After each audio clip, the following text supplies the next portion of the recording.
शिंगो एक बेकार सा लड़का था जो अपने नौकरी के बोझ में एक बोरिंग 9 to 5 जॉब में अटका हुआ था। लेकिन एक दिन वो रिइंकार्नेट होता है एक नए दुनिया में, जहाँ उसे एक अमीर नोबेल लॉरेट का टाइटल मिलता है जिसके पास बहुत सी बीवियां और अनोखी मैजिकल पावर्स होती है। पर वीडियो में आगे बढ़ने से पहले मैं तुम्हें एक इम्पोर्टेंट बात बता दूं कि मैंने एक सेकंड चैनल खोला है, और ऐसा क्यों वो तो तुम्हें इस वीडियो के एंड में पता चलेगा। एंड रीजन बहुत ही खराब है दोस्तों, तो इसीलिए मैं बस रिक्वेस्ट कर सकता हूँ तुम लोगों से कि जाके इस मेरे सेकंड चैनल को सपोर्ट करना, क्योंकि इस चैनल पे आगे से वीडियोस आना थोड़ा कम हो जाएगा। बाकी आगे बढ़ता है वीडियो की तरफ। कहानी शुरू होती है एक जवान नाइट से जो एक आदमी के सामने खड़ा है जो यूनिफॉर्म पहने हुए है। नाइट अपना हाथ आगे करके एक पावरफुल अटैक बनाता है और उस पर छोड़ देता है। हर तरफ पत्थर उड़ने लगता है। तभी एक व्हाइट फ्लैश सबको अंधा कर देता है और बूम, खतरा खत्म हो जाता है। कुछ समय बाद एक ग्रीन वालों वाला आदमी जिसका नाम रॉड्रिच है और सबको वापस काम पर लगने का ऑर्डर देता है। एक मजदूर वेंडेलिन जो इस कहानी का मेन प्रोटैगनिस्ट है, रॉड्रिच उसकी तारीफ करता है कि उसका मैजिक कितना काम का है।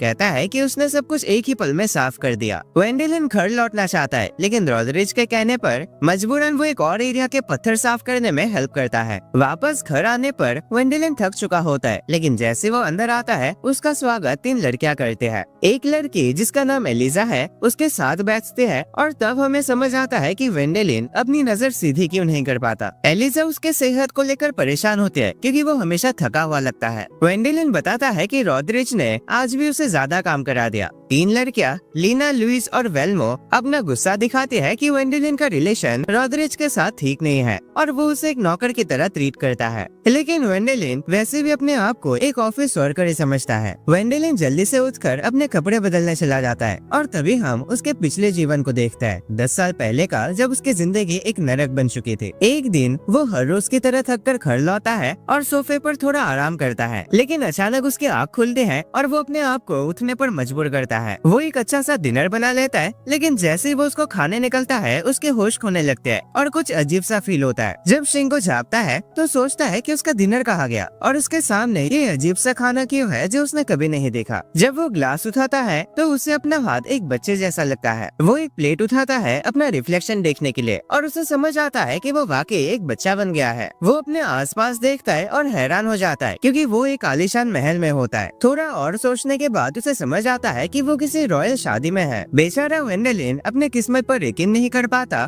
और सोचता है कि ये शादी एक सपना ही है, इसीलिए वो अपनी आंखें बंद करके दोबारा सो जाने की कोशिश करता है। लेकिन कुछ समय बाद उसका फादर आता है और गुस्से में पूछता है कि ये क्या बकवास है, ऐसे वक्त में वो सो क्यों रहा है। वो छोटे वेंडेलिन को ले जाता है ताकि उसे कुछ इम्पोर्टेंट मेहमानों से मिलवा सके, लेकिन नई जिंदगी में आने की वजह से वेंडेलिन को अपना खुद का नाम तक नहीं पता था, इसीलिए वो उन्हें अपना नाम नहीं बता पाया, जिससे उसके फादर को शर्मिंदा होना पड़ा। खुशकिस्मती से उसका बड़ा भाई एरिक सही वक्त पर वहाँ आ जाता है और सबका ध्यान अपनी तरफ खींच लेता है। वो सबका शुक्रिया अदा करता है यहाँ आने के लिए, अपनी तरफ से और वेंडेलिन की तरफ से भी। पता चलता है कि ये शादी एक्चुअली उनके बड़े भाई कर्ट की है, जो एक एम्परर की बेटी से शादी कर रहा है। अपनी स्पीच के बाद एरिक छोटे वेंडेलिन के पास बैठ जाता है और कहता है कि उनके फादर को जरूर सुकून मिला होगा कि एक नोबेल की बेटी उनके परिवार में शादी करके आई है। वेंडेलिन पूछता है कि क्या इसका मतलब है कि अब वो लोग भी नोबेल्स बन गए हैं। एरिक समझाता है कि वो लोग वार्मिस्टर है, एक रेस्पेक्टेड फैमिली, इसीलिए वो लोग वैसे भी नोबेल फैमिली का हिस्सा है। ये सुनकर वेंडेलिन हैरान रह जाता है क्योंकि सिर्फ 5 मिनट पहले वो एक आम आदमी था जो अपनी बोरिंग जिंदगी से परेशान था। अब वो अपने आसपास देखता है और सोचता है कि ये कितने बड़े लोग होंगे जो ऐसे शानदार सेरेमनी कर सकते हैं। फिर वो सामने रखे उस टेस्टी खाने का मजा लेता है। लेकिन अगले दिन ब्रेकफास्ट पर उसका भ्रम टूट जाता है जब उसे खाना मिलता है सूखी रोटी और ऐसा सूप जो पानी जैसा लगता है, असल में पानी है। वेंडेलिन इधर उधर देखता है और महसूस करता है कि ये जगह तो एक खंडर से भी खराब है। ब्रेकफास्ट के बाद वो एरिक को ढूंढता है ताकि उससे पूछ सके कि ये सब क्या हो रहा है। वो एरिक से कहता है कि उसे समझ नहीं आ रहा कि कल रात उन्होंने इतनी बड़ी पार्टी रखी और आज उन्हें इतना गरीब जैसा खाना क्यों मिल रहा है। एरिक समझाता है कि वो सब सिर्फ दिखावा था मेहमानों के लिए, लेकिन असल में तो उनकी हालत इतनी खराब है कि गरीबी भी शर्मा जाए। फिर भी वो कहता है कि अपनी फैमिली के नोबेल सम्मान को मेंटेन करना पड़ता है सामने वालों के लिए, वरना उनकी इज्जत गिर जाती है। अब दोबारा रोटी और पानी का खाना शुरू हो गया है। उस वक्त वेंडेलिन सोचता है कि शायद वो अपनी पिछली जिंदगी में ही ज्यादा अच्छा था, और उसे और ज्यादा बुरा तब लगता है जब उसे पता चलता है कि वो 8वां बेटा है, इसीलिए उसे बहुत कम फायदा होगा। बाद में वेंडेलिन एक मैप देखता है जिसमें लिखा होता है कि वो हेलमट किंगडम में रहते हैं, जिसका पॉपुलेशन 1 मिलियन है। लेकिन ध्यान से देखने पर उसे समझ आता है कि वो बर्मिस्टर कैपिटल में रहते हैं, जिसका पॉपुलेशन सिर्फ 800 है, पूरे किंगडम का सबसे छोटा हिस्सा। वेंडेलिन अपने आसपास के इलाके को देखता है और सोचता है कि उसकी जिंदगी बिल्कुल बर्बाद हो गई है। लेकिन जब उसे लगता है कि अब इससे ज्यादा बुरा क्या हो सकता है, तब उसे पता चलता है कि उसका भाई एरिक अपने 2 बड़े भाइयों के साथ घर छोड़कर जा रहा है। पता चलता है कि उन्होंने डिसाइड किया है कि जैसे कर्ट की शादी हो जाए वो सब घर छोड़ देंगे, क्योंकि 8 भाइयों में जमीन बांटने लायक कुछ बचा ही नहीं है। वो कहते हैं कि इससे उनका नोबेल स्टेटस हट जाएगा, लेकिन देखा जाए तो जिंदगी जीने के लिए नोबेल रहने से ज्यादा मेहनत और स्किल्स लगते हैं, इसीलिए वो किसी तरह अपना गुजारा कर ही लेंगे। वेंडेलिन भी उनके साथ जाने की रिक्वेस्ट करता है, लेकिन वो नहीं जा सकता क्योंकि अभी वो सिर्फ एक छोटा बच्चा है। और बस ऐसे ही उसके 3 भाई अपनी अपनी जिंदगी का मकसद ढूंढने के लिए निकल पड़ते हैं। गुस्से और जज्बे से भरा वेंडेलिन लाइब्रेरी की तरफ चला जाता है ताकि वो कुछ ऐसा सीख सके जो उसकी जिंदगी बदल दे, लेकिन बदकिस्मती से उसे कोई भी काम का किताब नहीं मिलता। जब वो एक किताब वापस रख रहा होता है तभी उससे एक क्रिस्टल बॉल और कुछ कागज नीचे गिर जाते हैं। वेंडेलिन कागज उठाता है और पता चलता है कि ये असल में एक मैजिकल क्रिस्टल बॉल का इंस्ट्रक्शन मैनुअल है। वो जादू की बातों पर हंस पड़ता है, लेकिन फिर भी उसके अंदर कुछ ऐसा होता है जो उसे पढ़ने के लिए खींच लेता है। उसमें लिखा होता है कि हर इंसान के पास माना होता है, लेकिन कहते हैं कि सिर्फ 10,000 में से एक इंसान के पास इतना माना होता है कि वो मैजिक स्पेल कास्ट कर सके। वेंडेलिन सोचता है कि ये सिर्फ बकवास है, लेकिन इस बेकार जिंदगी से परेशान होकर वो डिसाइड करता है कि एक बार कोशिश करके देख ही लेता है, क्योंकि मरने से पहले वो कोई अफसोस नहीं रखना चाहता। वो क्रिस्टल बॉल पर एक मैजिक स्पेल करने की कोशिश करता है, लेकिन कुछ नहीं होता। पर कुछ देर बाद वो क्रिस्टल बॉल रेनबो की तरह चमकने लगता है, जो ये साबित करता है कि वेंडेलिन के पास मैजिक के लिए बहुत ज्यादा टैलेंट है। वेंडेलिन तुरंत कुछ और मैजिकल किताब ढूंढने लगता है, लेकिन उसी वक्त उसका फादर आ जाता है, जो उसे ऑर्डर देता है कि ये बेकार किताबें छोड़ दो और जंगल से लकड़ियां लेकर आओ। बाद में वेंडेलिन अपने मैजिक स्किल्स एक्टिवेट करने की कोशिश करता है, लेकिन बुरी तरह फेल हो जाता है। तभी अचानक एक अजीब सा इंसान हवा से नीचे उतरता है और कहता है कि आखिरकार उसे कोई ऐसा मिल ही गया जिसका मैजिक लेवल इसके बराबर है। वो हैंडसम सा दिखने वाला अनजान आदमी और कोई नहीं बल्कि एल्फ्रेड रेनफोर्थ होता है, एक मेज जो पहले ब्लैक रोड राज्य का कोर्ट मैजिशियन था, जो उनके किंगडम के बड़े राज्यों में से एक है। गलती से वो लोग एक जंगली सुअर को छेड़ देते हैं जो वेंडेलिन की तरफ भागता है, और वेंडेलिन डर के मारे लगभग अपने पैंट गीली कर देता है। वेंडेलिन भागने लगता है, लेकिन एल्फ्रेड उसे पकड़कर सुअर का सामना करवाता है। जंगली सुअर उन पर हमला करता है और वेंडेलिन का डर और बढ़ जाता है, लेकिन जैसे सुअर पास आता है वेंडेलिन एक विंड स्पेल कास्ट कर देता है जो उसे पीछे धकेल देता है। एल्फ्रेड वेंडेलिन को उसका पहला मैजिक स्पेल यूज करने पर बधाई देता है, लेकिन अभी भी खतरा खत्म नहीं होता। वो जंगली लाल आंखों वाला सुअर दोबारा उन पर हमला करता है, पर एल्फ्रेड सिर्फ अपनी उंगली हिलाकर उसे उड़ा देता है, अपना कमाल का मैजिक दिखाते हुए। वेंडेलिन का मुंह खुला का खुला रह जाता है, और जब उसे लगता है कि अब वो और हैरान नहीं हो सकता, एल्फ्रेड एक और बड़ी बात बोलता है कि वेंडेलिन एक दिन उससे भी बड़ा मैजिशियन बनने के लिए पैदा हुआ है। बाद में वेंडेलिन अपने घर के दरवाजे से अंदर आता है, जहाँ उसके परिवार की हर रोज की भागदौड़ दिखाई देती है। बेचारा गरीब बच्चा एक कप गर्म पानी पीता है जिसे वो चाय कहता है। ये उसे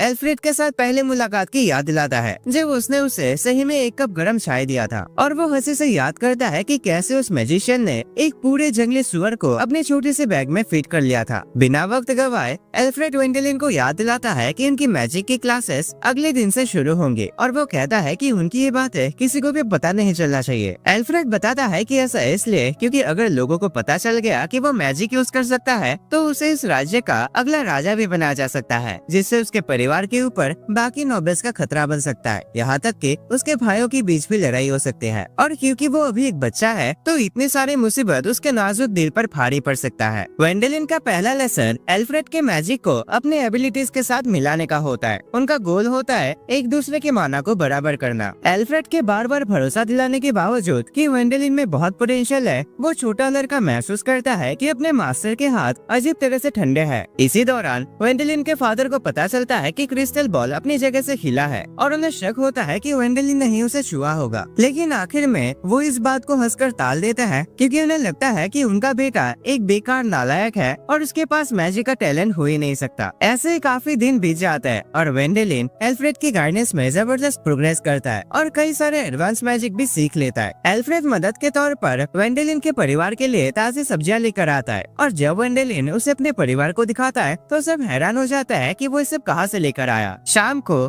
पूरा परिवार टेबल के आसपास इकट्ठा होता है और इतनी ताज़ी सब्जियों को देखकर खुश रह जाता है। वेंडेलिन का फादर अपने पुराने मजेदार तरीके से उसका मजाक उड़ाता है कि शायद उसने मैजिक का इस्तेमाल करके ये लाया हो और उनकी हंसी से पूरा कमरा गूंज उठता है। पर इसके बावजूद वेंडेलिन का बड़ा भाई हमेशा की तरह उदास और बेचैन दिखता है। अगले दिन उनकी मैजिक क्लासेस दोबारा शुरू होते हैं और वेंडेलिन की एबिलिटीज और भी खिलने लगते हैं। अब वो मैजिक का इस्तेमाल करके चीजें महसूस करना सीख लेता है और एक दिन तो वो होरो नाम का एक बहुत रेयर पंछी जैसा क्रिएचर को शिकार कर लेता है अपने स्किल्स और मेहनत साबित करते हुए। खाने के वक्त वेंडेलिन एल्फ्रेड को भी थोड़ा वासाबी ऑफर करता है, लेकिन एल्फ्रेड इतना सारा वासाबी खा जाता है कि वेंडेलिन को अजीब लगने लगता है। फिर एल्फ्रेड वेंडेलिन को चेतावनी देता है कि जंगल के अंदर ज्यादा गहराई तक ना जाए और उसे एन्चेंटेड फॉरेस्ट के खतरों के बारे में बताता है। एक ऐसा फॉरेस्ट जो मॉन्स्टर से भरा हुआ है, पर खतरनाक होने के बावजूद भी लोग वहाँ रेयर हर्ब्स और मेडिसिन के लिए जाते हैं, लेकिन ज्यादातर लोग वहाँ खजाना और जल्दी पैसा कमाने के लिए घूमते हैं। उस टेस्टी खाने के बाद वेंडेलिन पानी को मैनिपुलेट करने की प्रैक्टिस करता है और एल्फ्रेड को बताता है कि उसे शक है कि उसका बड़ा भाई उस पर नजर रख रहा है। एल्फ्रेड समझ आता है कि वेंडेलिन का भाई अपने हिस्से का जायदाद खोने के डर से ऐसा कर रहा है। वो वेंडेलिन से पूछता है कि क्या तुम राजा बनना चाहते हो, लेकिन वेंडेलिन बताता है कि वो ऐसी जिम्मेदारी नहीं लेना चाहता। तब एल्फ्रेड उसे सजेस्ट करता है कि शायद उसे एक एडवेंचरर बनना चाहिए, जैसे कि उसने खुद अपनी जर्नी में स्टार्ट किया था। अचानक एल्फ्रेड के हाथ के आसपास एक अंधेरा ऑरा आ जाता है जो उसे बहुत दर्द देता है। वो सोचता है कि उसे अभी और वक्त की जरूरत है। बाद में वेंडेलिन अपने परिवार के साथ अपना सपना शेयर करता है कि वो एक एडवेंचरर बनना चाहता है, लेकिन उसके फादर उसके सपने को तोड़ देते हैं, ये कहकर कि उनके पास पैसा नहीं है कि वेंडेलिन को एडवेंचरर्स एकेडमी भेज सके। अगले दिन एल्फ्रेड वेंडेलिन के साथ बैठकर समझाता है कि एडवेंचरर्स एकेडमी ब्रेकबर्ग में है, एक ऐसा शहर जो बहुत तरक्की कर रहा है, जहाँ छोटे बच्चे भी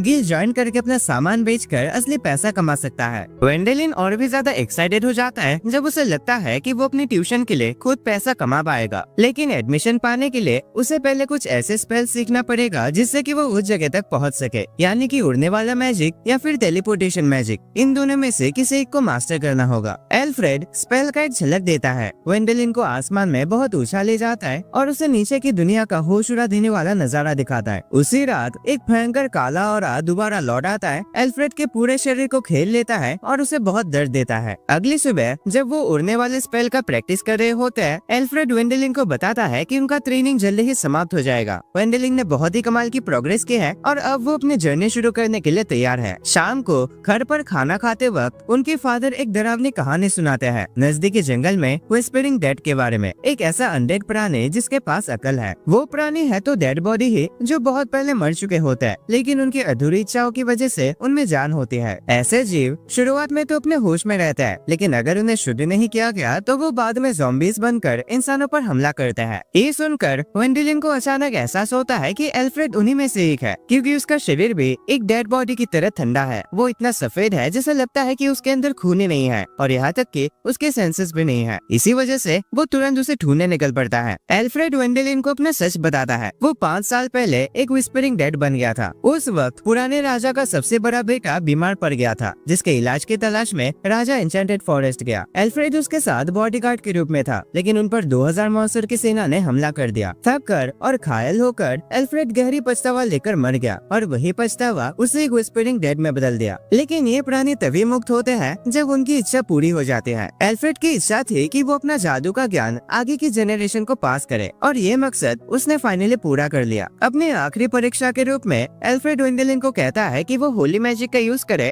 और उसे शुद्ध करके मुक्ति दे ताकि उसका अस्तित्व समाप्त हो जाए। शुरुआत में वेंडेलिन तैयार नहीं होता, लेकिन आखिरकार वो अपने मास्टर की इच्छा का सम्मान करता है। डर के बावजूद वो अपने मास्टर के ऑर्डर्स को फॉलो करता है और उसे शुद्ध करता है और देखते ही देखते एल्फ्रेड को मुक्ति मिल जाते हैं और वो गायब हो जाता है। साल गुजर जाता है और वेंडेलिन अब एक जवान लड़का बन चुका होता है। वो अपने मैजिकल एबिलिटीज और नए ज्ञान के साथ अपना घर छोड़ देता है। अपना सामान लेकर वो अपनी जर्नी शुरू करता है एक एडवेंचरर बनने के लिए। एडवेंचरर्स एकेडमी पहुंचकर वेंडेलिन उम्मीद से भरा होता है, नए दोस्तों से मिलने और अपनी नई यात्रा शुरू करने के लिए एक्साइटेड हो जाता है। एकेडमी में हर तरह के स्टूडेंट्स मौजूद है, कोई किसी नोबेल का बेटा है और कोई तो बहुत ही गरीब घर से, सब अपने अलग अलग मैजिकल टैलेंट्स दिखाते हुए। लुइस उफेरबिक परिवार की तीसरी बेटी अपनी मैजिकल फेस से अपनी शक्ति दिखाती है, जबकि लीना सुजान एक हिरनब्रेंड परिवार की तीसरी बेटी है जो भाला चलाने में सबसे आगे है। वेंडेलिन घबराहट के साथ इंतजार करता है कि कोई उसके पास आकर बात करे। फिर उसका नंबर आता है अपना इंट्रोडक्शन देने का, लेकिन जब वो अपना नाम बताता है तो पूरा क्लास खामोश हो जाता है। सबको ये जानकर हैरानी होती है कि वो एकलौता स्टूडेंट है जो स्कॉलरशिप पर पढ़ाई कर रहा है। उसके बाद प्रोफेसर स्टूडेंट्स को पेपर देते हैं जिसमें लिखा होता है कि अगले महीने शुरू होने वाले ट्रेनिंग के लिए ग्रुप्स बनाए जाएंगे। लंच टाइम के दौरान वेंडेलिन थोड़ा अकेला महसूस करता है, जबकि बाकी के स्टूडेंट्स अच्छे समय बिता रहे होते हैं। एक कोने में बैठकर वो अपना अकेलापन महसूस करता है। तभी लुइस उसकी तरफ देखकर बताते हैं कि उसकी मैजिकल एबिलिटीज पहले से ही टॉप क्लास एडवेंचरर्स के बराबर है। तभी एक जवान स्वॉर्डमैन लड़का उनके पास आता है और अपना नाम अर्विन हॉन एरमिन बताता है। एरविन, जो अपने परिवार का 5वां बेटा है, वेंडेलिन की जबरदस्त मैजिकल एबिलिटी से इम्प्रेस होता है और उसके ग्रुप में शामिल होने का फैसला करता है। क्लास में प्रोफेसर टीम वर्क की महत्व समझाता है, खासकर पैसे कमाने के लिए हंटिंग के जरिए। एरविन लड़कियों के साथ मिलकर एक प्लान बनाता है। वो वेंडेलिन को इम्प्रेस करने के लिए उससे ज्यादा शिकार करेंगे ताकि उसे दिखा सके कि वो भी काबिल है। ट्रेनिंग के दौरान एक्स ग्रुप एक बड़ा जंगली सुअर ले आता है और फकरे से दिखाता है, लेकिन अरविंद का ग्रुप सबको चौंका देता है जब वो 3 बड़े जंगली सुअर ले आता है वेंडेलिन पर गहरा असर छोड़ने के इरादे से। तब वेंडेलिन बिना शिकार के सामने आता है, लेकिन सबको हैरान कर देता है जब वो अपने मैजिकल बैग से अलग अलग जंगली जानवर निकाल कर दिखाता है। उसके इस अद्भुत जादू का प्रदर्शन सब ग्रुप्स को हिला देता है। वो एक्स चलाने वाला ग्रुप भी पीछे हट जाता है और अपने आप को कमजोर महसूस करता है। जब वेंडेलिन अपना कमाया हुआ पैसा हासिल करता है तो वो सबको साथ खाना खाने का इन्विटेशन देता है, लेकिन देखता है कि वहाँ कोई नहीं होता, सिर्फ वो अकेला खड़ा होता है। उस रात एरविन और लड़कियां अपनी फैमिली बैकग्राउंड शेयर करते हैं, कैसे उनके परिवार की गरीबी ने उनके मौके कम कर दिए। सिर्फ पहले जन्मे हुए बच्चों को ही शिक्षा और जमीन की विरासत मिलती है, बाकी डिमोटिवेट हो जाते हैं अपने सपनों का पीछा करने से। इस अन्याय से परेशान होकर लीना जज्बात से कहती है कि उन्हें अपने सपनों के लिए लड़ना होगा। लुइस थोड़ी उम्मीद देती है, उन्हें मोटिवेट करते हैं कि वो अपने मैजिक से अपनी फिजिकल एबिलिटीज को एनहांस करे। सब मिलकर ये तय करते हैं कि वो और ज्यादा शिकार करेंगे ताकि वेंडेलिन का ध्यान खींच सके। अगली सुबह वो एन्चेंटेड फॉरेस्ट में और अंदर तक जाते हैं अच्छा शिकार ढूंढने के लिए, लेकिन जंगली भेड़ियों के एक झुंड उन्हें घेर लेते हैं। अरविन लड़ाई में चोट खा जाता है, लेकिन वेंडेलिन अपनी मैजिकल डिटेक्शन एबिलिटी से उनकी मुसीबत महसूस करता है और उनकी मदद के लिए तुरंत पहुंच जाता है। भेड़ियों से लड़ाई करने के बाद एकेडमी में अरविन और उसका ग्रुप वेंडेलिन से माफी मांगते हैं, अपने आप को उसके ग्रुप के लायक न समझकर। लेकिन वेंडेलिन भी कहता है कि वो उनकी टीम का हिस्सा बनना चाहता है। उन्हें ये यकीन दिलाता है कि दोनों तरफ से वो एक दूसरे का फायदा उठा रहे थे। थोड़ी ही देर बाद प्रोफेसर एक रोमांचक घोषणा करता है, ब्लैक रोडर की ड्यूक ने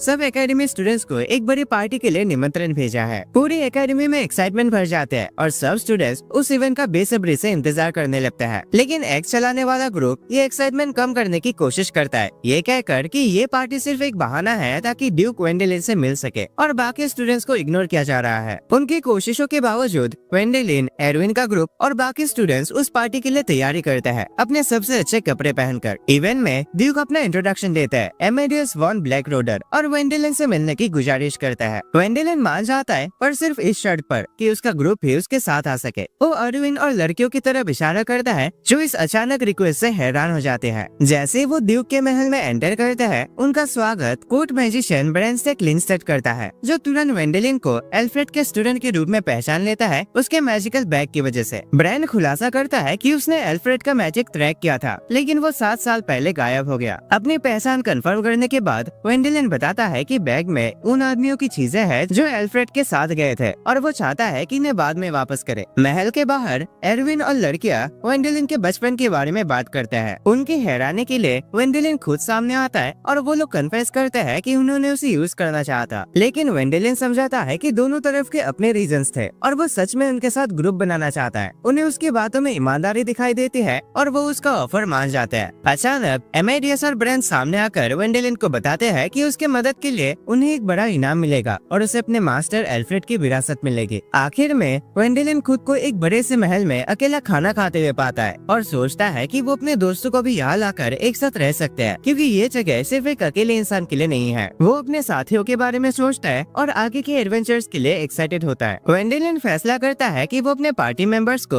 अपने बड़े भाई एरिक की शादी में लेकर जाएगा, जो एकेडमी गर्मी के समर ब्रेक के दौरान होने वाली है। वो सब एक मैजिक एयरशिप पर सफर करते हैं जिसमें ब्रेंड उनका गाइड होता है जो कैपिटल की तरफ जा रहा है। सफर के दौरान लुइस शानदार कपड़े पहनते हैं ताकि किसी नोबल मैन का ध्यान खींच सके, लेकिन वो लड़खड़ा जाते हैं और अरविंद पर गिर जाते हैं जो घबराहट में एक बार को कस के पकड़ लेता है। डरता है कि कहीं शिप क्रैश ना हो जाए। ब्रेंड शिप पर आकर वहाँ की सिचुएशन देखता है और लुइस को तसल्ली देता है कि मैजिक शिप सुरक्षित होता है, लेकिन वो एक बड़े ड्रैगन के खतरे के बारे में बताता है और अचानक एक अनडेड ड्रैगन उनके आसपास आ जाता है। एक स्केलेटल ड्रैगन सामने आता है और शिप पर अटैक करता है जिससे पैसेंजर्स घबरा जाते हैं। कैप्टन उन्हें तसल्ली देता है कि ब्रेंड इस सिचुएशन को संभाल लेगा, लेकिन ब्रेंड समझाता है कि वो ड्रैगन के खिलाफ होली मैजिक यूज नहीं कर सकता। इसके बजाय वो वेंडेलिन को चैलेंज लेने के लिए कहता है, जबकि वो शिप को अंदर से सुरक्षित रखेगा। वेंडेलिन चैलेंज एक्सेप्ट करता है और ड्रैगन का सामना करता है। ब्रेंड के प्लान के मुताबिक वो अपना होली मैजिक इस्तेमाल करके ड्रैगन को हरा देता है। उसके बाद वो ड्रैगन की हड्डियां और उसके सीने से निकला वो लाल पत्थर अपने जादुई बैग में रख लेता है। शिप पर लौटने के बाद वेंडेलिन बताता है कि वो कैपिटल में कुछ खरीदना चाहता है, लेकिन उसी समय ऑल्टेरियो जो ब्रेंड का एक व्यापारी दोस्त है और पॉलिटिकल इन्फ्लुएंस रखता है वहाँ आता है और समझाता है कि वेंडेलिन के लिए शहर में कुछ भी खरीदना मुश्किल हो सकता है। जब वो लोग कैपिटल पहुँचते हैं तो स्टूडेंट शॉपिंग के लिए एक्साइटेड होता है। ब्रेंड उनसे अलग हो जाता है और ऑल्टेरियो को जिम्मेदारी दे देता है। अचानक एक सेना आती है और एक नाइट वेंडेलिन का शुक्रिया अदा करता है ड्रैगन को बहादुरी से हराने के लिए। वो वेंडेलिन को बताता है कि राजा उससे मिलने के लिए वेट कर रहे हैं। जल्दी ही उन्हें कार में बिठाकर महल ले जाता है। महल पहुंचने के बाद बाकी स्टूडेंट्स एरिक से मिलने चले जाते हैं। सिर्फ वेंडेलिन और ऑल्टेरियो महल में अकेले रह जाते हैं। राजा वेंडेलिन का दिल से आभारी होता है और उसके सम्मान में उसे बैरोनेट का खिताब और ट्विन ड्रैगन मेडल दिया जाता है। वेंडेलिन सम्मान से राजा के प्रति अपनी वफादारी का शपथ लेता है जो सेरेमनी का एक हिस्सा होता है। इसी दौरान एरिक के घर पर ब्रेंड वेंडेलिन की नए स्टेटस पर बाकी स्टूडेंट से बात करता है। वो समझाता है कि बाउमिस्टर वंश में सबसे बड़ा रैंक सिर्फ नाइट तक ही होता है। इसका मतलब है कि वेंडेलिन अब अपने परिवार के लिए एक नई पीढ़ी शुरू कर रहा है। स्टूडेंट्स थोड़ा उदास हो जाते हैं, डरते हैं कि ये नई जिम्मेदारी वेंडेलिन के एडवेंचर्स में रुकावट बन सकती है, लेकिन ब्रेंड उन्हें तसल्ली देता है कि क्योंकि वेंडेलिन के पास अभी तक अपना खुद का जमीन नहीं है, इसीलिए वो अपना एडवेंचर सफर जारी रख सकता है। ये सुनकर उसके दोस्तों का मन हल्का हो जाता है। वापस महल में इनाम देने का प्रोसेस शुरू होता है और हाई ऑफिशियल्स इसी बारे में बहस कर रहे होते हैं कि वेंडेलिन को कौन सा इनाम मिलना चाहिए। लॉर्ड मार्शल एडगर और लॉर्ड कमिश्नर रकनर ड्रैगन की हड्डियों और मैजिक सोर्स की कीमत पर बात करते हैं। तभी एगमन हुएनहेम बीच में आ जाता है और खुलासा करता है कि वेंडेलिन एक ऐसा टैलेंट है जो सदियों में एक बार जन्म लेता है, और ये बात तुरंत उस बहस को सुलझा देती है। ऑल्टेरियो ये भी बताता है कि एगमन एक चालाक और समझदार व्यक्ति है जो हमेशा अपने सपोर्ट के बदले में कुछ लेना चाहेगा। महल से निकलते वक्त वेंडेलिन एक आदमी से टकराता है जो उसे ऑफिसर के रूप में रिक्रूट करना चाहता है, लेकिन किंगडम की गार्ड्स उसे रोक देते हैं। ऑल्टेरियो वेंडेलिन को सलाह देता है कि इसे आदत बना लो, क्योंकि बैरोनेट बनने के बाद उसे हमेशा ऐसे ऑफर्स मिलते रहेंगे, नौकरी के लिए और शादी के प्रपोजल्स पे, जो कभी कभी थकाने वाले साबित होते हैं। अगले दिन एरिक की शादी होती है जहाँ वेंडेलिन अपने दूसरे बड़े भाई पॉल और हेलमेट से मिलता है। एरिक बताता है कि उनके परिवार को अभी तक शादी का गिफ्ट नहीं मिला क्योंकि उनके पास एक शानदार गिफ्ट देने के लिए पैसा नहीं है। साथ ही बाउमिस्टर परिवार ब्लैक रोडर की ड्यूक के सबऑर्डिनेट के रूप में सेवा करता है, जिससे आर्थिक मदद मिलनी चाहिए थी, लेकिन बाउमिस्टर की गरीबी की वजह से अगर वो ड्यूक से पैसे ले भी लेंगे तो अपना कर्ज नहीं चुका पाएंगे। अपने भाई की इज्जत बचाने के लिए वेंडेलिन खुद शादी का गिफ्ट देने की जिम्मेदारी उठाता है, भले ही उसे नोबिलिटी की जिम्मेदारियां काफी परेशानी भरी लगती है। बाद में ऑल्टेरियो वेंडेलिन को एक छोटा सा मटका देता है जिसमें कोमे कोजी होता है, ये समझकर कि वेंडेलिन इसे व्यापार के लिए इस्तेमाल करेगा। अब कोमे कोजी वो जापान का कुछ चावल से बना कुछ खाना होता है,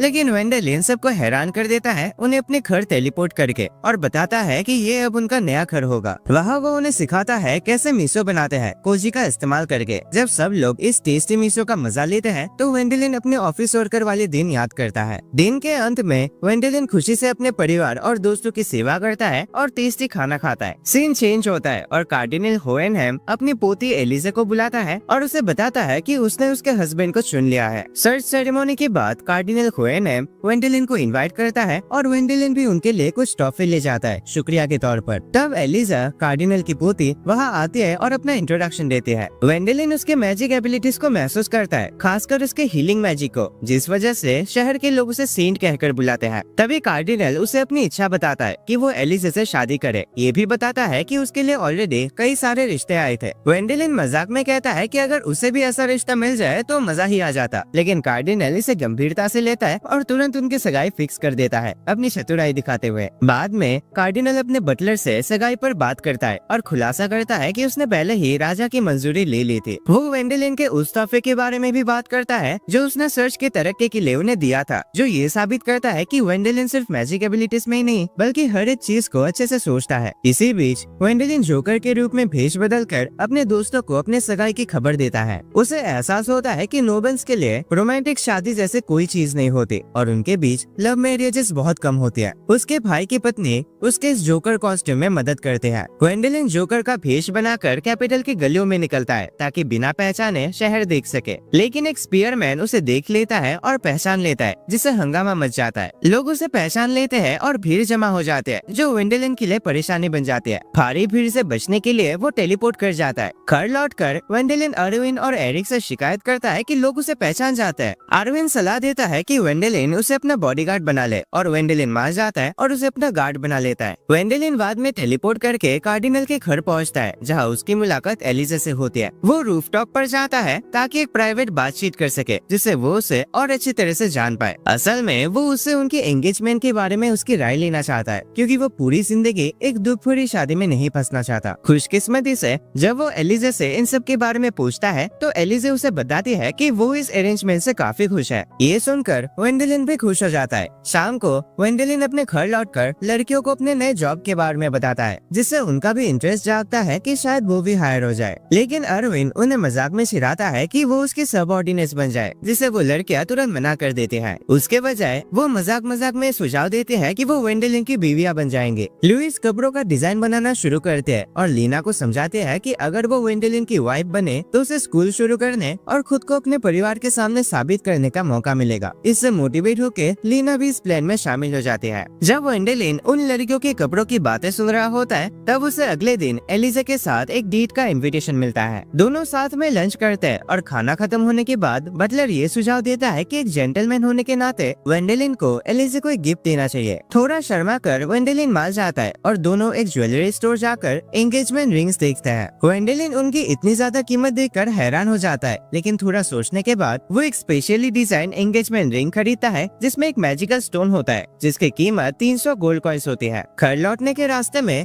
एलिसे सोचते हैं कि वेंडेलिन ने वो रिंग इसलिए चुने क्योंकि उसमें माना स्टोर करने की क्षमता है, लेकिन वेंडेलिन मजाक में कहता है कि उसने ये रिंग सिर्फ इसलिए चुने क्योंकि वो एलिसे के लिए परफेक्ट लगी। उसकी सच्चाई से इम्प्रेस होकर एलिसे बहुत खुश होते हैं। जब वेंडेलिन उस स्टोन में अपना माना भर देता है तो वो चमक उठता है और उसके अंदर एक यूनिवर्स दिखाई देता है। उधर कार्डिनल अपने बटलर से वेंडेलिन के बारे में राय मांगता है। सीधा साधा बटलर कहता है कि वेंडेलिन ने एलिसे को एक आम लड़की की तरह ट्रीट किया और उनके विचारों का अंदाजा लगाना मुश्किल है। दिन के अंत में वेंडेलिन, जो सही में एक खरजमाई जैसा लगता है, ये सोचता है कि आज का लंच सोया सॉस के साथ और बेहतर होता। उनके घर में लड़के अपने स्ट्रेटेजी डिस्कस करते हैं, जिसका नाम रखते हैं ऑपरेशन वाइफ बनना, जिसे वो एकेडमी लौटकर दोबारा शुरू करने की प्लान बनाते हैं, क्योंकि एलिसे अभी कैपिटल में है। इसी दौरान वहाँ एलिसे आते हैं और वेंडेलिन के बारे में उसके दोस्तों से पूछते हैं, जबकि वेंडेलिन को खुद राजा से एक नई ड्यूटी मिलती है। वेंडेलिन इसे एक छोटे नौकर जैसे काम के रूप में देखता है। दूसरी तरफ एक नाइट किंगडम की खराब सिचुएशन को समझाता है। सामान की कमी है, लेकिन उन्हें एक एंशिएंट ड्रैगन का सामना करना ही पड़ेगा। सिर्फ मेजे से उस ड्रैगन की आग को झेल सकते हैं। उनके साथ आर्मस्ट्रांग भी होता है, जो पैलेस का मैजिशियन है, एक बड़ा मस्कुलर और जज्बाती मेज जो कसम खाता है कि वो एंशिएंट ड्रैगन को तुरंत हरा देगा। वो सब लोग पाल्किने प्रेरी के बॉर्डर पर मिलिट्री कैंप तक उड़कर जाते हैं। उधर एरिक समझाता है कि जब वेंडेलिन ड्रैगन को हरा रहा होगा, तब उनकी सेना को बाकी मॉन्स्टर से निपटना होगा। क्योंकि उनके पास कोई ऑफिशियल कमांडर नहीं है, इसलिए वो अरविन वेंडेलिन के बॉडीगार्ड को उनका लीडर बना देता है। जब वेंडेलिन ड्रैगन का सामना करेगा, तो ये भी खुलासा होता है कि पैलेस ने उसे जानबूझकर इस टास्क के लिए चुना है, ताकि उसे बड़े जमीन के इनाम से बचाया जा सके। एक नोबल होने के नाते उसका इनाम सिर्फ मेडल्स और पैसों में सेटल किया जाएगा। जब कई आदमी दरवाजे पर लड़ाई के लिए तैयार होकर पहुँचते हैं, तो अरविन घबराहट के साथ उन्हें लड़ाई के मैदान की तरफ ले जाता है। जैसे जैसे रात होती है, लुइस, लीना और अरविन अपने पहले लड़ाई के लिए तैयार होते हैं और और उनके दिल में चिंता बढ़ने लगती है। तभी अचानक एलिजे आ जाते हैं। पता चलता है कि उसे उन्होंने हीलिंग के लिए बुलाया था, लेकिन ये जानकर वो उदास हो जाते हैं कि वेंडेलिन ड्रैगन का सामना करने के लिए अकेले चला गया। अगली सुबह आर्मस्ट्रॉन्ग, ब्रेंट और वेंडेलिन बैटलफील्ड पर आ जाते हैं। आर्मस्ट्रॉन्ग अपना मैजिकल आर्मर पहनता है और ड्रैगन पर हमला करता है और उसे तेज रफ्तार से दबा लेता है, लेकिन वो आर्मर उसका मैजिक बहुत तेजी से खा जाता है और अगर ये पूरा खत्म हो जाए तो बड़ी समस्या खड़ी हो सकती है। इसीलिए वो बस ड्रैगन को रोकने पर ध्यान देता है ताकि वेंडेलिन फाइनल अटैक कर सके। वेंडेलिन एक भयंकर हमले से ड्रैगन को हरा देता है, जिसके बाद वो उसके बचे कुछ हिस्सों को अपने बैग में रख लेता है। ब्रेंट सजेस्ट करता है कि ड्रैगन के पार्ट्स बेच दिया जाए, लेकिन वेंडेलिन और आर्मस्ट्रॉन्ग उसे वार्न करते हैं कि और मॉन्स्टर्स का खतरा अभी सामने है। इसी दौरान लड़के आराम से ब्रेकफास्ट कर रहे होते हैं कि एक सोल्जर आकर खबर देता है कि वेंडेलिन ने ड्रैगन को हरा दिया। ये सुनकर सब रिलैक्स हो जाते हैं और वापस लौटने की तैयारी करते हैं, लेकिन उनकी खुशी अधूरी रह जाती है क्योंकि उन्हें पता चलता है कि अभी भी बहुत सारे मॉन्स्टर्स बचे हैं।